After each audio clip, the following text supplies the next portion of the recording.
All right, so here we have your transformations quiz practice. Hopefully Dalton Dean is, watching this video and listening and learning along with several other ones. And I'm going to go ahead and type this out so you can see this. Make the font really big. Quit blindly copying. And here's the deal. If you're going to share this, someone else, you're part of the problem.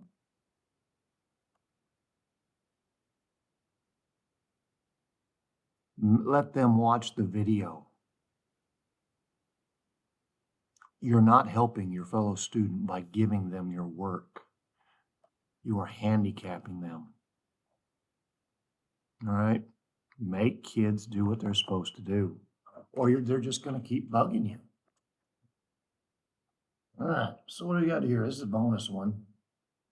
Small one, it's an easy one. It says given f of x equals 3x squared plus 12x minus 15, find the y-intercept. So I'll start there. Maybe.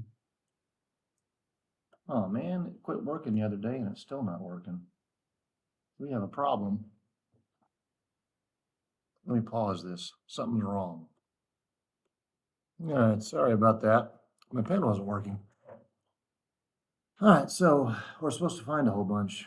The y-intercept, I don't know why this is so hard for you kids. You're somewhere on the y-axis. And anywhere on the y-axis, x is 0. So my y-intercept, we're going to replace x with a 0.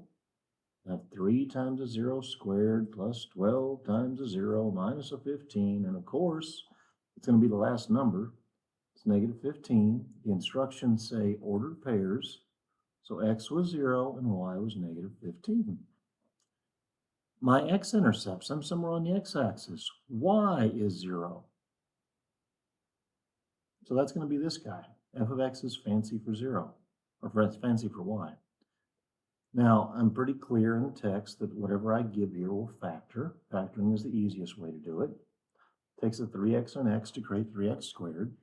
Now I'm worried about factors of 15. There's about 10% of you that think it's about factors in the middle. Like, wake up. Where have you been for 3 years? Takes a 5 and a 3, because 5 times 3 is 15, and 15 minus 3 is 12. And then we use the ZPP. You also could have pulled a 3 out of this, made it easier. But anyways, 3x minus 3 is nothing. Add 3, 3x is 3, and my x value is 1. So I have the ordered pair 1, 0. And the other one is just simple, and this is zero product property. X is negative 5, or negative 5, 0. The vertex is always found at opposite b over 2a. That's where she is. And so b is 12. Opposite b is negative over twice of 3. And, do the math. That's negative 12 over 6, which is negative 2. Now, I'm going to go ahead and start writing my ordered pair. If I have x, I find y by taking that negative 2 and plugging it back in.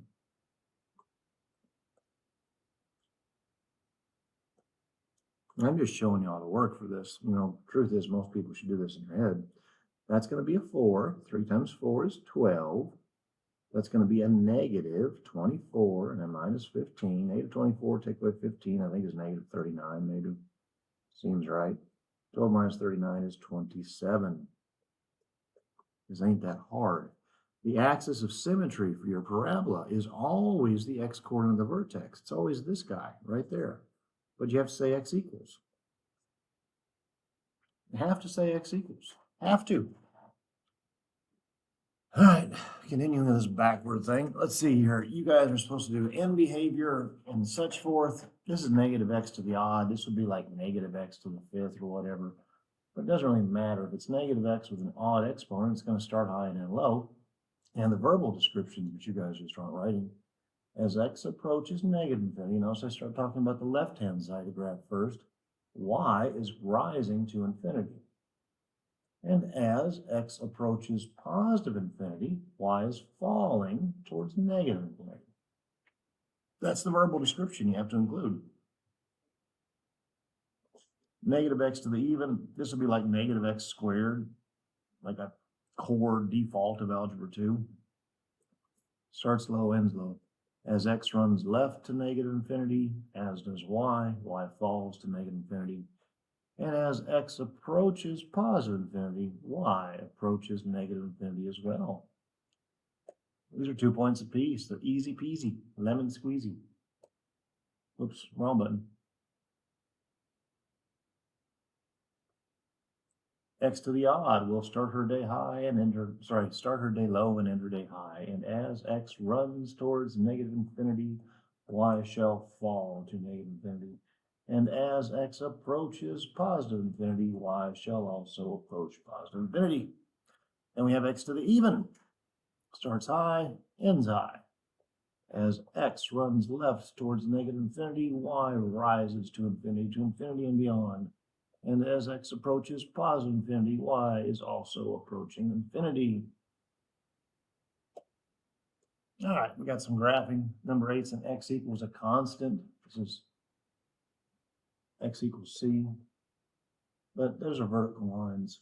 They're always vertical lines. This isn't something that we comprehend. We just memorize that x equals is a vertical line. We have to pass through that point right there because that's where it's 3. The domain is simply a 3. That's all it is. And the range is falls forever, rises forever. This is the one that most kids won't do. Most kids skip because it requires thinking. Apparently, I don't know. But a lot of y'all will not do this. First off, your MF is x to the 1/3 or the cubic root of x, which is looking like that. But the forms you're taught require that you factor sometimes. You have to have an x minus an h. That's what you have to have. So I'm going to do a little bit of factoring. I notice that both pieces on the interior contain an 8. Notice I didn't put it out front. But if I pull an 8 from 8x, I have x. If I pull an 8 from 24, I have a 3. Now I know that the cubic root of 8 is 2 because 2 times 2 times 2 times 2 times 2 is 8. How about that? So anyways, I get to put the 2 out front. 2 cubic roots, and what's left inside is x minus 3, and there's still a plus 2 on the outside. And now I think about all the forms I've been taught. This is right 3, and this is up 2. And this is my initial slope. All right?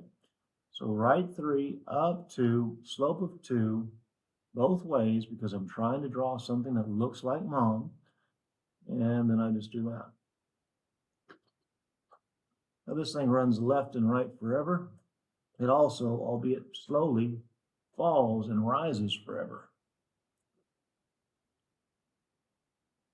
Here we have the square root function, the arm. The square root of x looks like an arm, looks like that. And, left 4, not right 4, down 3. I don't know why this is taking y'all so long to figure out. It's really sad when honors kids can't get this for some reason. Left 4, fall 3. There's your initial slope. Rise 2, run 1. Draw the friggin' arm. Name it. But I call it an arm. Most kids do. Probably because I call it an arm. And there's your arm. The domain, the lowest x value is -4. It runs right forever to infinity. The range, the lowest y value is -3, and it rises forever to infinity. Here we have a cubic function. The mother function is x cubed, which looks like something like that. And we have a right 2, and we have a down 1. And what got most people on this one was that negative slope. Okay, so it's going to be reversed. It's going to be flipped over, not the y-axis, but it's a horizontal reflection, let me say that. Tongue-tied this morning. So anyways, we got a right 2, we got a down 1, we're going to go right there. We got a rise 2 and run backwards 1. Fall 2, run right 1. It's opposite slope of what you're accustomed to doing, which is not that big a deal. But anyways, it runs left and right forever, and it also falls and rises forever. This thing is so easy. Like, these ought to be perfect scores, plus bonus. Like, you ought to be just knocking this out of the park. Easy grade, free grade, but you won't study. You won't try.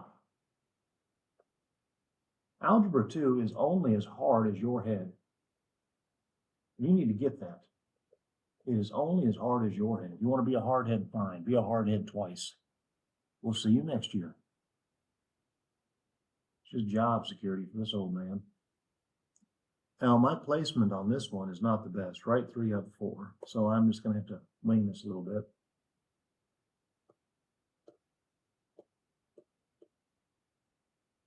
Oh, it's fine, actually, because the mother function, I'm thinking about a cubic or something. Mom is x squared. And it's negative x squared, so it's going to, look like that. You have to fall 4 and run 1. Fall 4 and run 1. There you go.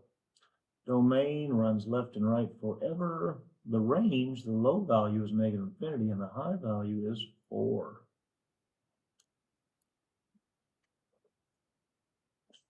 Here, the mom function is the absolute value of x, which is a stinking v, but yet so many of you will not draw v. I don't know what your parents were on, but something has happened to you. That's a joke, possibly. That's right 2 up 1. Slope. All right, right 2 up 1. Rise 2, run 1, both ways, because you're trying to draw the letter v, absolute value. Absolute value. The v, it's not that hard. Runs left and right forever. The range, the low y value is 1. Then it rises on both sides to infinity and beyond. Number 2, I mean this is true stat. 15% of A2 students this year cannot graph y equals mx plus b. And I'm supposed to teach you higher level math. Not happening. How did you get here?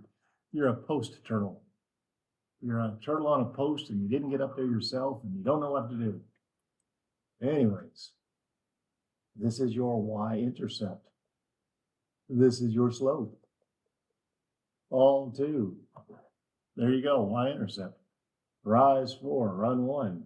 Through any 2 points exists exactly 1 line. It's a postulate from geometry. It runs left and right forever. It falls forever, and it rises forever. Everybody should get that one right, but you won't. And this is a horizontal line. Of course, I know that the issue is we don't know what horizontal means, and I don't know what to do about that. But amazingly, you will still have children. You'll figure it out sooner or later now, won't you? The domain, it runs left and right forever. The range, we have a low value of -4. Sorry, we have a y value only of -4. And there you go.